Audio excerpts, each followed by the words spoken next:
정치 보복을 주장하며 사실상 재판을 보이콧한 박근혜 전 대통령이 결국 오늘 건강 문제를 들어 재판에 나오지 않았습니다. 박 전 대통령은 자유한국당의 탈당 권유에도 불응할 것으로 보입니다. 한편 정치권에선 보수 통합이 잠시 주춤한 사이에 국민의당과 바른정당의 중도 통합 논의가 급물살을 타고 있어 주목되고 있습니다. 이 시간 최진봉 성공회대 교수, 김병민 경희대 격언 교수 두 분 모시고 자세한 얘기 나눠보도록 하겠습니다.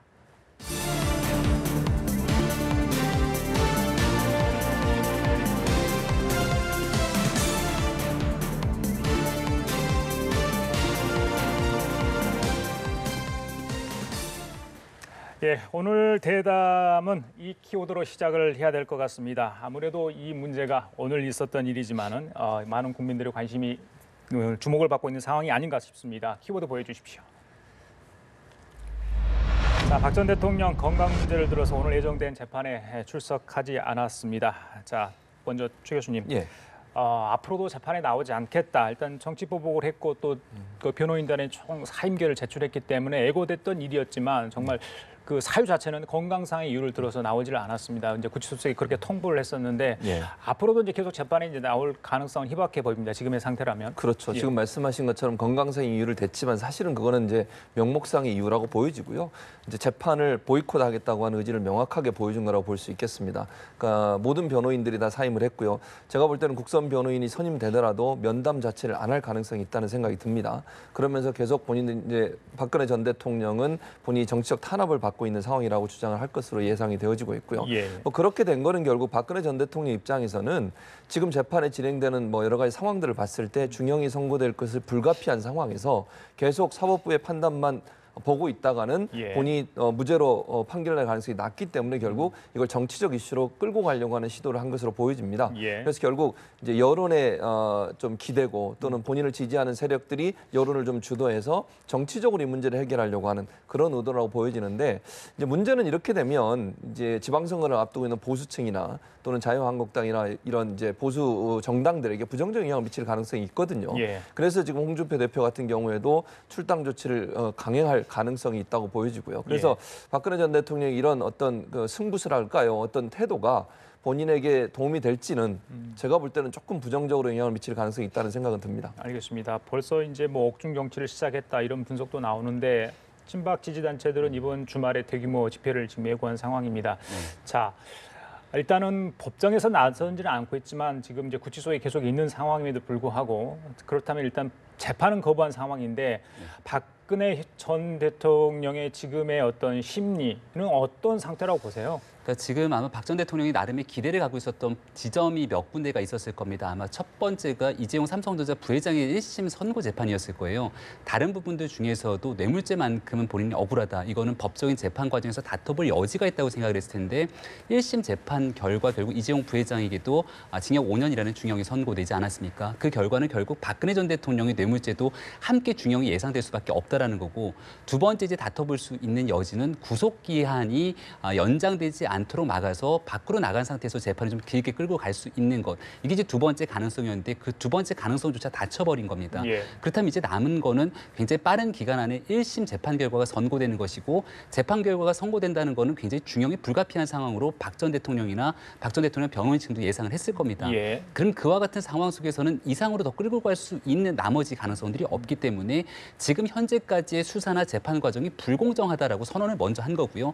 나머지는 이제 정치적인 판단 속에서 추후에 일정들을 끌고 가겠다. 그러니까 본인 주도제로 끌고 가겠다라고 하는 예상을 하고 있는 건데 이게 과연 박 전 대통령 본인에게 득이 될지 실이 될지는 아직 판단하기는 어려운 것 같습니다. 알겠습니다. 두 분이 또 법적인 문제에 조예가 깊은 걸 알고 있는데 몇 가지 좀 짚고 가겠습니다. 자, 국선 변호인을 일단은 법원에서는 선임을 하도록 절차에 들어간 것 같습니다. 다른 대안이 없지 않습니까? 현재 상황에서는. 그렇죠. 그렇다면 자, 단독으로 국선 변호인을 선임한다 하더라도 이것도 좀 어려운 상황 아니겠습니까? 오늘 재판부에서 더 이상 재판에 미룰 수 없다. 그래서 국선 변호인을 선임하겠다라고 얘기를 했지만 국선 변호인을 설령 선임하더라도 수사 기록이 10만 쪽이 넘습니다. 이 방대한 수사 기록들을 다 국선 변호인이 확인하기까지는 상당한 시간이 걸릴 것이고요. 국선 변호인이 이 내용을 다 확인한다 하더라도 결국 피고인인 박 전 대통령과의 면담을 통해서 재판을 끌고 와야 되는데 박근혜 전 대통령이 거부할 거 아닙니까? 당연히 거부를 할 예. 상황이기 때문에 결국 재판이 골석 재판으로 진행이 되거나 이제 공전이 될 확률이 굉장히 높기 때문에 예. 재판부 입장에서는 현재로서는 또 박근혜 전 대통령과 최순실 씨 재판이 병합돼 있는 상황에서 일단 이거 좀 분리시키자. 예. 그래서 최순실 씨의 재판은 재판대로 끌고 가면서 박 전 대통령에 대한 재판 부분은 좀 고심을 하지 않을까 생각이 됩니다. 이 골석 재판이 가능합니까, 최 교수님? 이게 예, 편의 가능. 상황이 굉장히 많잖아요. 그렇죠. 예, 예. 그러니까 필요적 변론이 필요한 그런 재판이기 때문에 변호사가 일단 있어야 됩니다. 그런데 지금 김 박사도 얘기했지만 일단은 재판부에서는 지금 사선 변호사를 선임할 가능성이 낮기 때문에 국선 변호인을 지명할 가능성이 있고요. 예, 아마 예. 한 명은 하진 않을 것 같고요. 만약에 예. 국선 변호인을 지명하더라도 여러 명은 할 것 같습니다. 예. 이제 10만 쪽 이상의 어떤 사건 기록이고 워낙 사건의 내용이 방대하기 때문에 한 명이 예. 하기는 좀 어려울 것 같고요. 예, 예. 그런데 이제 박근혜 전 대통령이 계속 국선 변호의 면담을 거부하고 그다음에 출석도 거부하게 되면 그런 경우에 한두 번 또 노력을 해야 됩니다. 그러니까 재판부가 뭐 한두 번 안 나오겠다고 해서 그걸 그냥 골석 재판을 할 수는 없고요. 예. 법에 의하면 몇 번 정도 시도를 해야 됩니다. 그럼에도 불구하고 박근혜 전 대통령이 계속 거부를 했을 경우 예. 물론 강제로 데려올 수는 있습니다. 그러나 한 번도 그렇게 한 적이 없어요. 재판부가 예, 예. 박근혜 전 대통령이 뭐 불출석했을 때 뭐 출석을 권유하긴 했지만 안 나오는 분을 교도관이 직접 들어가서 끌고 나와서 데려온 적은 없었거든요. 예, 그래서 예. 그런 일은 없을 거라고 예상을 하면 한 두세 번 정도 시도를 했다가 예. 그럼에도 불구하고 박근혜 전 대통령이 출석을 안 하면 지금 말씀하신 변호인만 국선 변호인만 참석하는 골석 재판이 이루어질 가능성이 있다고 보여집니다. 알겠습니다. 자, 일단은 법의 판단을 거부한 박근혜 전 대통령 어떤 의중인지 좀 지켜보도록 하고요. 자, 문제는 어제 나왔던 얘기입니다. CNN이 이제 보도한 사항이죠. MH그룹이라는 박근혜 전 대통령의 국제 법률 팀이 있습니다. 저도 처음 들어봤는데 네. 구치소 내에서 인권 침해 소지가 있었다. 그래서 박근혜 대통령이 이와 관련해서 이제 유엔에 인권위원회 보고를 할 예정이다. 네. 실제 이제 MH그룹의 대표는 지금 오늘 중으로 뭐 제출한다고 하지 않았습니까? 맞습니다. 일단 궁금한 게 MH그룹이 어떤 거고 지금 박근혜 전 대통령의 변호인단은 사실 보도를 보고 알았다 할 정도 아니겠습니까? 그렇습니다. 누가 이걸 의뢰했는지 그 부분도 좀 궁금하거든요. 지금 현재 나오고 있는 얘기를 보면 예. 미국에 있는 박근혜 전 대통령 지지자들이 아마 돈을 모아서 한 것으로 알려지고 있습니다. 그러니까 대표적으로 김평우 변호사 잘 기억하시겠지만 헌재 재판에서 미국의 변호사인데 한국에 와서 박근혜 전 대통령을 변론했던 그런 분입니다. 그분하고 또 탈북자 중에 한 분 여성의 이름이 지금 오르내리고 있습니다. 그건 누구라고 지금 밝히긴 어려운데 어쨌든 그분이나 이런 분들이 돈을 모아서 아마 MH그룹에 의뢰를 한 게 아닌가. 추측을 하는 거죠. 예, 그렇게 추측이 되어지고요. MH그룹은 대체적으로 보면 지금 뭐 리비아 독재자 카다피의 차남, 그 당시에 이제 카다피의 후계자라고 얘기해서 차남을 대변했던 그런 전력을 갖고 있고요. 현재 박근혜 전 대통령을 변호하기 위해서, 그러니까 인권 관련된 변호를 위해서 국제 유엔이나 국제사회에 고용된 사람이 로드니 딕슨 변호사입니다. 이분이 이제 MH그룹은 실제 이 변호사를 고용해서 의뢰인의 의뢰를 받아서 변호사를 고용해서 이 변호사가 실제 일을 하는데 이게 영국 로펌에 소속된 분이에요. 근데 이분이 했던 변호들을 보면요. 유고슬라비아, 코소보, 케냐, 르완다, 수단 내전에서 민간인 대량 학살을 했던 전범들을 주로 변호했던 사람이에요. 그럼 이 전력으로 보면 대체적으로 이제 독재자의 역할을 했거나 아니면 뭐 국가로부터 탄핵을 당했거나 이런 분들 정치적인 정치범이라고 얘기할 수 있을 것 같고요. 부정적인 일 때문에 자리에서 물러난 사람들을 대체적으로 변호했던 사람이에요. 아마 그래서 미국에 있는 지지자들이 박근혜 전 대통령을 변호하는 사람으로 이 사람을 선택하지 않았나. 그러니까 대체적으로 MH그룹이 했던 일들을 보면 이런 정치적인 어떤 이유 때문에 자리에서 물러난 사람들, 이 사람들을 변호하는 일을 주로 대행을 했습니다. 물론 많은 돈을 받았겠죠. 그래서 아마 박근혜 전 대통령을 해서 외국에 있는 분들이 돈을 모아서 여기에 아마 사건을 의뢰한 게 아닌가 하는 생각이 듭니다. 박근혜 전 대통령의 법정 발언 이후에 이 인권 침해 부분이 불거졌단 말입니다. 이 정치적으로 탄압을 받고 있다는 거를 이제 국제적으로 이렇게 여론을 몰아가려는 그런 의도가 있는 것 아닌가 이런 또 추측을 가져보거든요. 어떻습니까? 그러니까 일련에 좀 짜여진 시나리오가 있는 것이 아니냐고 추측하는 분들도 계십니다. 왜냐하면 박근혜 전 대통령의 법정 발언이 있었고 유영하 변호사를 비롯한 박근혜 전 대통령의 변호인이 일괄 사임을 하게 됩니다. 그리고 사실상의 재판 거부 절차에 들어가면서 정치적인 탄압 논리를 펴기 시작하거든요. 이런 과정 속에서 CNN 보도가 나오기 시작하는데 그게 바로 이 MH그룹에서 박 전 대통령이 이 구치소 내에서 인권 침해를 당하고 있다는 거죠. 이런 일련의 상황들을 보게 됐을 경우는 국내에서의 재판 과정들을 거부하고 이 문제를 국제적 이슈로 끌고 가려는 것이 아닌가 볼 수 있는 거고요. 앞서 이 MH그룹에 대해서 리비아의 카다피의 아들 문제를 거론했는데 이 카다피의 차남이자 후계자인 사이프 알 이슬람 같은 경우가 사형을 선고받았지만 사형을 선고받은 사람을 국제형사재판소로 문제를 끌고 가면서 석방을 시켜내는데 성공하는 변호를 하기도 했거든요. 그러다 보니까 박근혜 전 대통령 문제도 결국은 유엔으로 끌고 가서 국내 재판을 거부하기는 어렵겠으나 지금 현재 같은 상황에서 걸석 재판이 되거나 재판이 공전되는 과정, 이 상황에서 아마 국제적으로 문제가 비화됐을 경우에 박 전 대통령이 보석을 신청할 가능성도 있습니다. 그러니까 몸이 안 좋다라는 얘기를 계속하고 있거든요. 근데 이런 것들을 재판부가 받아들여지지 않을 경우에는 이제 국제적인 문제 속에서 대한민국의 인권 문제를 거론할 확률이 높은데 이 문재인 대통령 과거 이제 변호사 시절부터 인권 변호사로 인권에 관심이 많기 때문에 결국 정치적인 압박을 하려는 모습으로 좀 전략을 취하는 것이 아닌가 이렇게 분석도 가능합니다. 알겠습니다. 자, 어제 이제 이런 소식이 전해지면서 저희 방송에서도 이제 그 박근혜 전 대통령이 묵고 있는 지금 거기 이제 수용되고 있는 구치소 시설도 저희들이 좀 시뮬레이션 형태로 보여줬는데 일반 그 수용자들에 비해서 굉장히 많은 혜택을 받고 있다는 게 일단 객관적인 사실 아니겠습니까? 그러다 보니까 누리꾼들에서는 구치소가 호텔이냐 이런 반응도 지금 내놓고 있는 것 같습니다. 박범계 의원, 법조인 출신이죠. 박범계 의원이 이런 얘기를 했습니다. 한번 들어보고 계속 이야기를 좀 나눠보시겠습니다. 들려주십시오.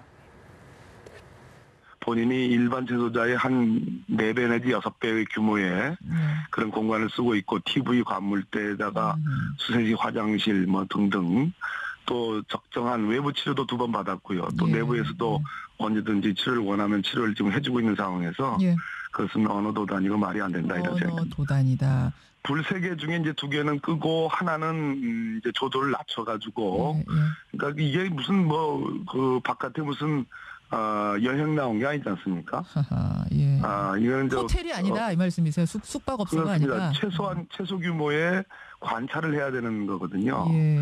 그런 정도의 범위에 아주 약한 불빛에 그런 전등 하나는 켜놓고 있는 것으로 알고 있습니다. 서울구치소 측에서도 그 주장에 대해서는 조목조목 반박을 하지 않았습니까? 법무부에서 그랬죠. 유엔 최소한 인권위 보고를 하려면 팩트 확인, 사실 확인 정도는 하고 나서 이렇게 좀 해야 되는 거 아닌가요? 그렇죠. 근데 이제 문제는 뭐냐면 국제적으로 각국마다 특히 이제 미국이나 유럽이나 이런 나라와 우리나라의 구치소 상황이 다르지 않습니까? 그걸 하나의 규정 가지고 할 수가 없어요. 우리나라 같은 경우 지금 서울구치소, 지금 박근혜 전 대통령이 수감되어 있는 서울구치소 같은 경우에는 밀집도가 엄청나게 높습니다. 지금 수용자들의. 그러니까 일반적으로 한 158% 정도가 과밀 수용률이라고 지금 밝혀지고 있는데요. 그렇다고 하면 원래는 10명이 들어가야 되는 16명 정도가 들어가 있는 겁니다. 그러니까 일반 수용자들 같은 경우는 엄청나게 열악한 환경에서 그러니까 수용돼 있는 거죠. 근데 박근혜 전 대통령 같은 경우는 어쨌든 한 10평, 그러니까 10.08 제곱미터 정도 되거든요. 그러면 보통 한 10명, 지금 현재 서울구치소의 수용 비율로 본다면 10명 정도가 수용되는 공간을 혼자 쓰고 계시는 거예요. 그러니까 전직 대통령으로서 예우 때문에 사실 그렇게 하는 거고요. 그러니까 이게 일반 수용자와 비교해 보면 인권 침해라든지 이런 부분을 주장하기 상당히 어려운 부분이죠. 근데 이제 이걸 만약에 지금 얘기 침대 얘기나 이런 얘기는 사실 외국의 어떤 교도소의 스탠다드하고 연결시켜 보면 그건 좀 차이가 있을 수 있습니다. 그러나 이거를 그렇게 우리나라의 상황 전체 구치소 상황을 고려하지 않고 외국의 수용 시설과 우리나라 수용 시설 일반적으로 비교를 하는 것은 바람직하지 않거든요. 그렇게 되면 우리나라 구치소 모든 사람이 다 인권 침해를 당하고 있는 게 될 수밖에 없어서 비교하기를 우리나라의 구치소에 수감돼 있는 수용자들과 박근혜 전 대통령을 비교하면 분명히 박근혜 전 대통령은 뭐 특혜라고 얘기할 수 있을지도 모르겠지만 다른 수용자보다 좋은 환경에 있는 건 맞습니다. 그러니까 본인이 뭐 침대를 주지 않았다는 걸 계속 강조하고 계시는데 그건 한 번도 그런 사례가 없었어요. 예전에 이런 경우는 있었습니다. 허리가 아프고 디스크의 병이 있어서 치료가 필요한 사람들은 침대를 사용해야 되는 상황 아니겠습니까? 그럴 경우는 구치소 내 의무실에서 기건을 했지만 구치소 안에 그 환자를 위해서 침대를 넣어준 경우는 없었어요. 그러니까 전례가 없었기 때문에 저는 주장을 하는 것 자체가 우리의 수용시설을 제대로 이해하지 못하는 그런 주장이라고 볼 수 있겠습니다. 자, 김 박사님 얘기 듣기 전에요. 오늘 감사원 국정감사가 있었습니다. 지난번에 황제 수용 논란 얘기를 했던 노회찬 의원이 이런 퍼포먼스를 해서 굉장히 눈길을 끌었는데 보고 가시겠습니다. 1인당 실제 수용 면적은 1.06제곱미터입니다. 근데 1.06제곱미터 하니까 머릿속에 잘 안 들어오시죠? 어떤 상황인지. 되는데요. 제가 이걸 좀 실제 내용을 전달하기 위해서 한번 보여드리겠습니다. 제가 한번 누워보겠습니다. 쇼하네.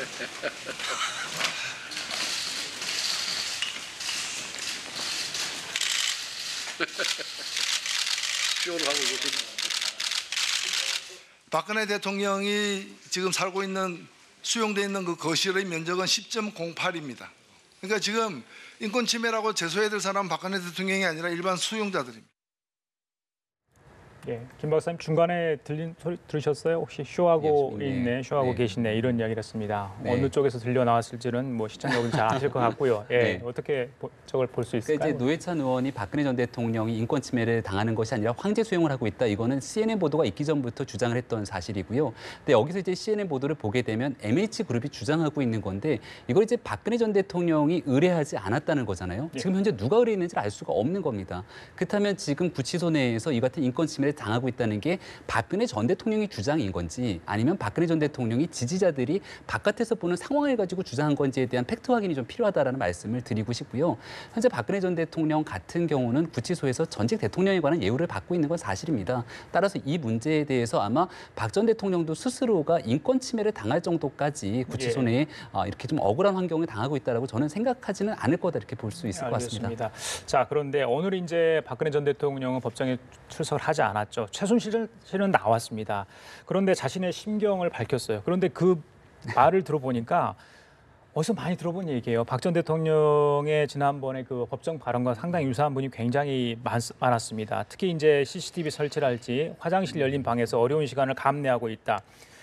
그런 이야기를 했어요. 여러 가지 이야기도 뭐 자기의 신체에 뭐 불편한 상황까지도 거론을 그렇습니다. 했거든요. 네. 자, 이 대목에서 또 최순실 씨가 이런 이야기를 한 이유는 어디 있다고 보십니까? 저는요, 박근혜 전 대통령과 본인이 지금 수용돼 있는 부분들 인권 문제로 박근혜 전 대통령이 일단 뭐 본인이 의지했든 안 했든 예. 뭐 이게 옮겨가고 있는 상황 아니겠습니까? 그거를 본인도 이용하려는 의도가 있다고 저는 봐요. 최순실 같은 경우에. 그러니까 최순실 씨 같은 경우도 박근혜 전 대통령이 했던 부분들을 보고 벤치마킹했다고 저는 생각이 들거든요. 그러니까 본인도 이런 뭐 인권 침해를 당하고 있고 불합리한 대우를 당하고 있다고 하는 부분들을 강조해서 본인의 예. 재판에 유리한 부분들을 끌어내려고 하는 것 같아요. 근데 저는 이제 이게 먹히지 않을 거라고 저는 생각을 하지만 예. 최순실 씨 입장도 마찬가지라고 저는 생각하거든요. 왜냐하면 본인도 지금 보면 전체적으로 뭐 죄목이라든지 재판 진행되는 관 증언들을 보면 이분은 뭐 박근혜 전 대통령보다 더 심한 처벌을 받을 가능성이 있는 분이에요. 그러면 이분도 결국은 할 수 있는 방법은 정치적인 행위를 할 수밖에 없는데 그러다 보니 박근혜 전 대통령이 했던 부분들을 좀 벤치마킹해서 본인도 억울하게 지금 당하고 있다는 부분들을 호소하려는 시도를 하고 있는데 예. 너무 저는 이게 내용을 들으면서 제일 이해가 안 됐던 게 원비어를 거기다 비교를 했어요. 북한에서 원비어가 탄압받은 게 마치 본인이 예. 우리나라에서 그렇게 탄압받는 것처럼 그렇게 주장을 하는 걸 보면서 참 터무니없다 이런 생각이 들었고요. 저런 얘기가 결국 국민의 더 공분을 사는 거 아니겠습니까? 그러니까 예. 본인에 대해서 재판을 하는 사람들이나 또는 국민들 같은 경우인데 저런 발언들에 대해서 더 분노하는 일을 만들어내는 거기 때문에 제가 볼 때는 저런 발언이 본인한테도 전혀 도움이 안 된다는 생각이 듭니다. 알겠습니다. 예, 김 교수님. 저는 이게 이제 MH그룹에서 주장하고 있던 것들과 모종의 연계성들이 있는 것이 아닌가라고 하는 의심을 떨굴 수가 없는데요. 예. 방금 전에 얘기하셨던 것처럼 오토 원비어의 고문의 사건에 이제 본인이 좀 비교하는 발언을 합니다. 그리고 나서 정유라에 대한 얘기까지 꺼내게 되는데 심야에 수사관들이 들여다쳤던 거는 성추행에 해당된다는 얘기를 하는 겁니다. 그러니까 지금 수사 과정 속에서의 인권 침해적 요소가 있었다는 걸 계속 강조를 하게 예. 되는 건데 예. 이게 이제 최순실 씨는 박근혜 전 대통령과 공범 관계 아니겠습니까? 따라서 박 전 대통령이 주장하고 있는 건 정치 탄압이고 정치 탄압에 따른 인권 침해적 요소가 있기 때문에 국내에서의 재판 과정에 문제가 있다라고 지속적인 주장을 하는 거고 예. 거기에 발맞춰서 최순실 씨도 이 모종의 전략에 함께 결을 같이 하고 있는 것이 아니냐라고 하는 의심을 배제하기는 어려운 건데요. 예. 결국 향후에 만약 지금 MH그룹에서 유엔 인권위원회에다가 보고서를 제출한다고 하는데 거기에 최순실 씨의 상황과 이런 발언들까지 같이 기재가 되거나 적시됐을 경우를 좀 살펴봐야 될 필요가 있지 않을까 보여집니다. 알겠습니다. 자, 그리고 박근혜 전 대통령에 대한 자유한국당의 자진 탈당 결정 내일 이제 윤리를 열겠다고 하지 않았습니까? 자, 박근혜 전 대통령 측에서 자진 탈당할 의사는 없다는 게 일반적인 이제 판사의 분석인 것 같습니다. 그렇지만 유영아 변호사 같은 경우는 당내에서 좀 싸워달라 이런 이제 문자 메시지를 보냈어요. 박근혜 전 대통령의 출당 혹은 탈당을 놓고 자유한국당 내에서 내용이 일지 않을까 이런 생각도 해보는데 어떻습니까? 단순히 자유한국당 내에서뿐만이 아니라 예. 과거에 친박으로 분류했던 의원들 사이에서의 내용도 있는 것 같습니다. 특히나 김태흠 의원 같은 경우는 최고위원이면서 과거 친박계 의원이었는데 지금 현재 박 전 대통령이 자진 탈당을 해줄 것을 이야기를 하고 있습니다. 그런 과정으로 보건대 홍준표 대표를 비롯해서 박 전 대통령이 스스로 자유한국당을 떠나줌으로써 보수가 대통합하고 살 수 있는 길을 열어주는 것이 박 전 대통령도 살 길이다라고 주장하는 그룹이 있는 것 같고요. 여전히 박 전 대통령에 대해서 자진 탈당 혹은 출당 조치를 하는 건 현대판 고려장이다라고 주장하는 분들이 계신 겁니다.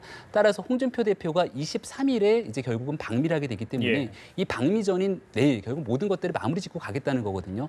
이 부분을 풀어내지 못하면 바른정당의 통합파들을 끌어올 수 있을 만한 명분이 없어지게 되는 거고 여기에서의 보수 대통합을 이루지 못했을 경우에 바른정당은 자유한국당으로 구심력을 끌리는 것이 아니라 오히려 국민의당 쪽에서 중도 대통합을 이룰 경우에 자유한국당이 어려워지기 때문에 홍준표 대표 입장에서도 예. 남아있는 시간이 별로 없는 것 같습니다. 그렇죠. 예, 만약에 이제 탈당을 거부할 때는 이게 자동 출당 조치가 되는 거잖아요. 그렇죠. 예, 예. 그러니까 윤리위원회에서 결정을 했는데 예, 예. 본인이 그걸 거부하면 예. 자동으로 10일인가 있으면 자동으로 예, 출당 예. 조치가 되기 때문에 자유한국당 입장에서는 당연히 친박 청산을 해야 되는 상황이에요. 지금 상황에서 지금 그 국민의당이나 바른정당발 정계 개편이 지금 점점점 가시화되고 있지 않습니까? 이런 상황에서 자유한국당이 계속 박근혜 전 대통령을 안고 가는 것은 상당히 위험하고요. 또 본인들이 요구하는 그 바른정당과의 통합이나 아니면 바른정당 일부 의원들의 어떤 탈당을 통해서 자유한국당의 사이즈를 키우는 부분들이 어려움에 봉착할 가능성이 있습니다. 그런 예. 상황에서 홍준표 대표가 선택할 수 있는 부분은 결국 정치적으로 박근혜 전 대통령의 출당 문제밖에 없습니다. 예. 그게 상징적으로 이루어지지 않으면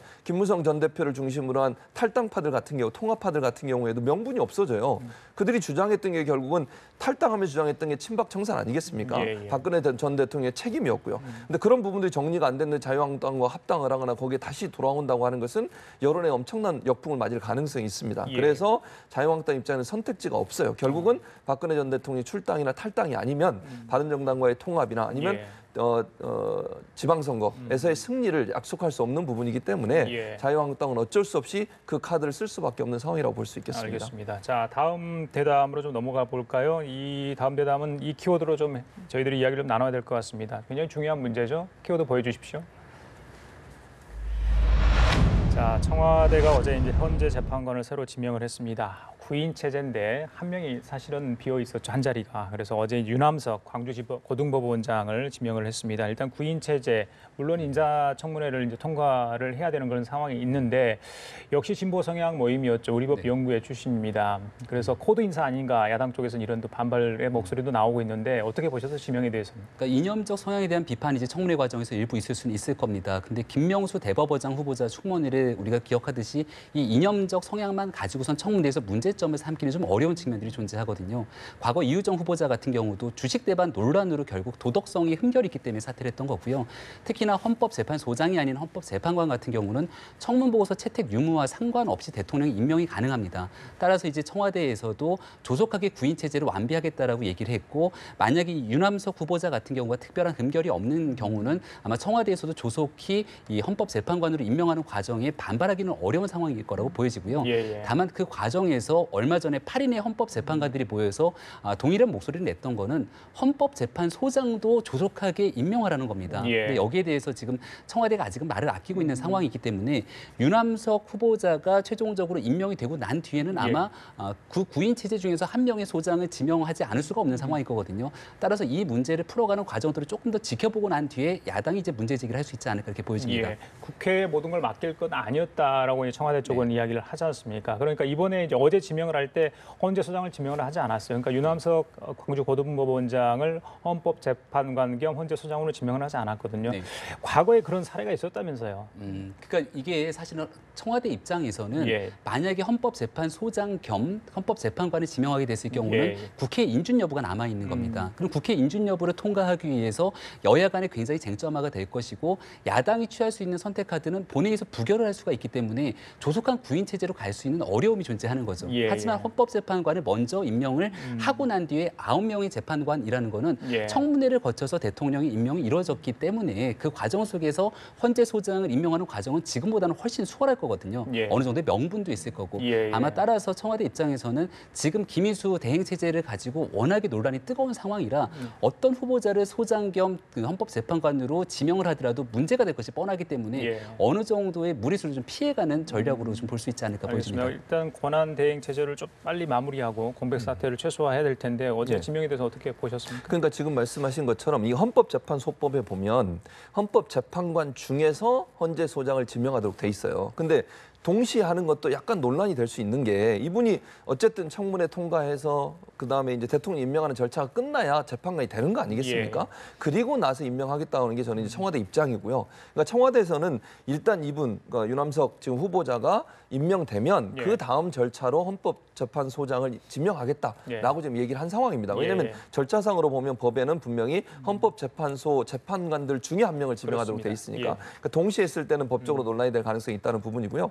청와대가 이 부분을 이제 처음에는 아마 그 대행 체제를 계속 가지고 갈 의사가 조금 있었던 것 같은데 워낙 논란이 많고 야당에서 비판을 많이 하니까 제가 볼 때는 이제 10일 정도 소요가 될 것 같거든요. 청문회 하고 어쨌든 임명하고 이러면 그러니까 유남석 후보자가 이제 임명이 되고 나면 그 중에 한 분을 제가 볼 때는 두 분 중에 한 분일 가능성이 높은데 강일원 재판관이나 유남식 이제 유남석 신임 재판관 중에 한 분이 될 가능성이 있는데 이제 문제는 뭐냐 강일원 재판관 같은 경우에는 임기가 내년 9월이에요. 맞습니다. 이게 얼마 남아 있지 않거든요. 그래서 이 임기를 어떻게 하느냐가 국회가 풀어줘야 될 문제라고 생각이 됩니다. 그러니까 저분이 새로 만약에 헌법재판소장 임명이 됐을 때는 6년 임기를 다 채우게 할 것이냐 아니면 저분이 9월에 다시 나가고 또 임명을 해야 되느냐 그렇게 되면 이제 여러 가지 논란이 될 수 있지 않겠습니까? 뭐 또 청문회 거치고 이래야 되니까 그래서 그런 문제가 아마 해결되면 문 대통령이 아마 10일 이후에는 헌법재판소장을 지명할 가능성이 있다고 보여집니다. 새 헌법재판관에 대한 정치권의 반응 좀 들어보고 이야기를 계속 나눠볼까요? 들려주시죠.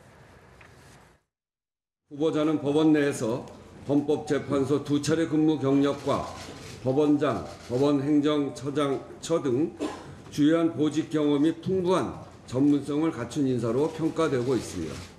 헌법재판관으로서의 전문성과 헌법정신 구현의 철학을 갖춘 분으로 볼 수 있는 만큼 국회 청문 절차가 원만히 진행될 것이라 기대합니다.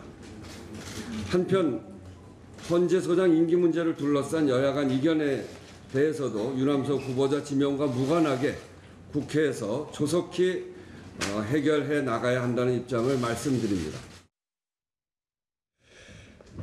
유남석 광주고등법원장은 법원 내 하나회라고 하는 우리법 연구회 출신입니다. 우리법 연구회는 특정 이념 성향의 판사 모임으로 국민적, 사회적 비판을 받고 해체된 사조직입니다. 지금 대통령께서 이런 사법부 인사 추천이 거의 우리법 연구회 출신으로 지정을 하는 이유가 무엇입니까? 우리 자유한국당은 문재인 정권의 사법부 정치화, 이념화 의도에 대해서 강력하게 문제를 제기하면서 향후 인사청문회에서 유남석 후보자에 대한 철저한 검증 작업을 할 것을 말씀을 드립니다. 문 대통령은 어제 유남석 광주고등법원장을 재판관으로 지명하면서 헌법재판소장 후보자를 겸하는 지명을 하지 않았습니다. 청와대는 재판관 중에서 소장을 임명해야 한다는 헌법 규정 때문에 별도로 해야 한다고 설명했습니다. 그렇지만 이것은 틀린 말입니다. 노무현 대통령은 2007년 1월 2일 헌법재판소 재판관 후보자를 겸하는 헌법재판소장 임명 동의안을 제출하여 국회의 동의를 받은 바 있습니다. 청와대는 왜 쉬운 길을 두고 자꾸 어려운 길로 가는지 이해할 수가 없습니다. 예, 유남석 헌법재판관 후보자에 대한 여야 정치권의 반응 들으셨습니다. 청와대가 다음 주에 유남석 후보자에 대한 인사청문 요청서를 제출한다고 하죠. 인사청문회에서 어떤 얘기 나올지 정치권의 반응을 들어보는 것은 좀 가름을 하고요. 여당의 지방선거 후보군 얘기를 좀 잠깐 하겠습니다. 하나 둘씩 이제 거명이 되는 분들이 많은데 일단 박원순 서울시장은 3선 연임 문제 확답은 주지 않고 있어요. 시민들의 의견을 좀 들어보겠다. 계속 이런 이야기를 하고 있는 상황이고, 그리고 이제 문 대통령의 최측근 중에 한 명이죠. 전해철 의원 경기지사 출마설 이제 뜻을 거의 이제 간접적으로 피력을 하고 있는 것 같고, 그 다음에 삼철 중에 한 명이죠. 이호철 전 청와대 민정수석이 이제 부산시장 얘기가 지금 나오고 있는 상황입니다.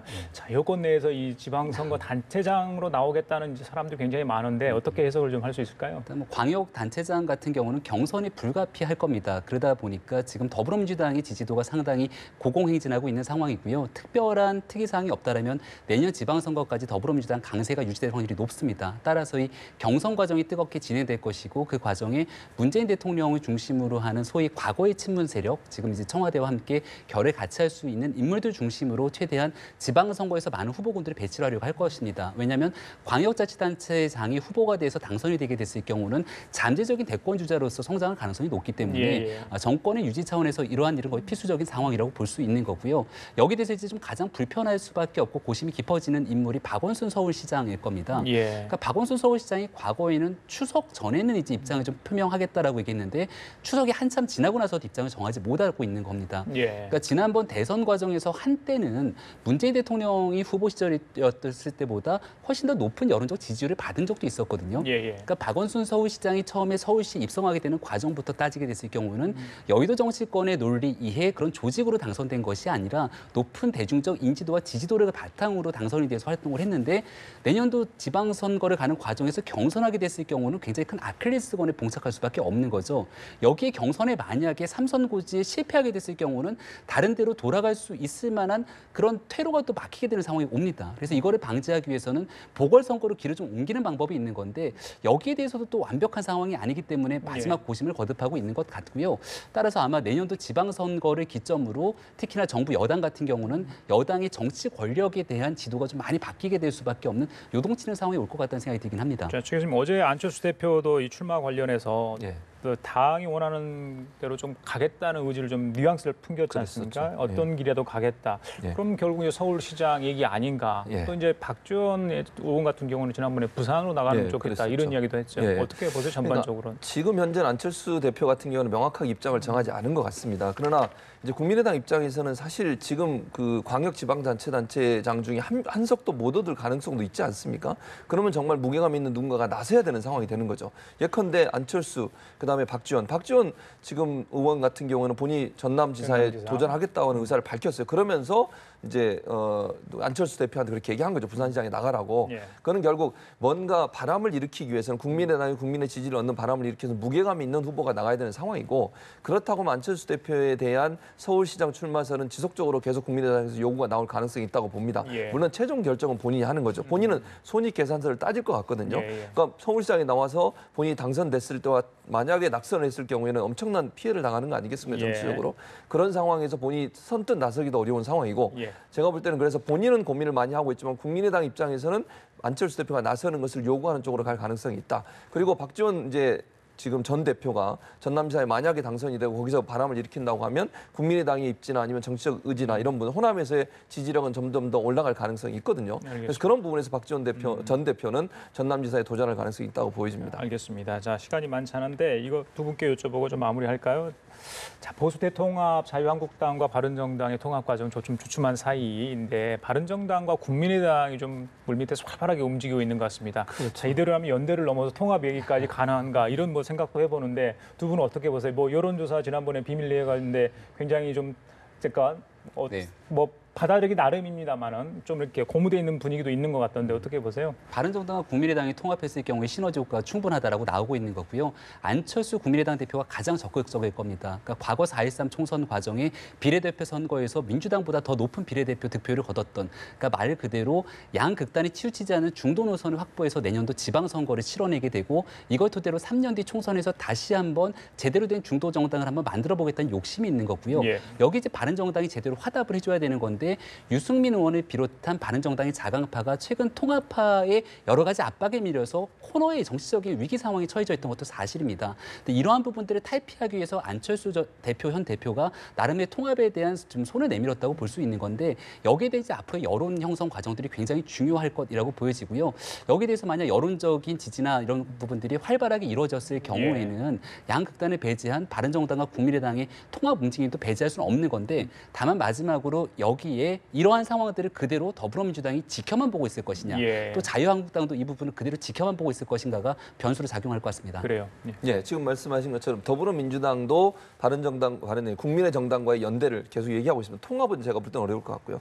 다만 이제 한 가지 분명히 알아야 될 건 박지원 전 대표를 중심으로 한 호남 중진들 같은 경우에는 지금 바른정당과의 통합에 반대 입장을 내세우고 있습니다. 그럼 만약에 이게 통합이 안 됐을 경우에 국민의당에서 일정 부분 호남 중진들이 빠져나오고 바른정당에서는 일정 부분 빠져나오고 자유한국당 가고 더불어민주당 가서 새로운 중도 세력이 나타날 가능성은 있지만 그러나 지금 만약에 당대당 통합을 이루는 데 있어 국민의당이 바른정당과 당대당 통합을 하기에는 지금은 좀 이르다는 생각이 들고요. 국민의당과 바른정당이 선거 연대를 하거나 정책 연대에 대해서는 열려 있는 부분이 많은 것 같아요. 호남 중진들도 거기에 대해서 일정 부분 동의하는 부분이 있는데 당대당 통합에 있어서는 호남 중진들이 상당히 반대할 가능성이 커서 또 정계 개편이 일어나서 일부가 빠져나와 더불어민주당을 갈 가능성도 전혀 배제할 수 없는 상황이라고 볼 수 있겠습니다. 알겠습니다. 자, 지금까지 최진봉 성공회대 교수, 김병민 경희대 개원 교수였습니다. 두 분 말씀 잘 들었습니다. 네.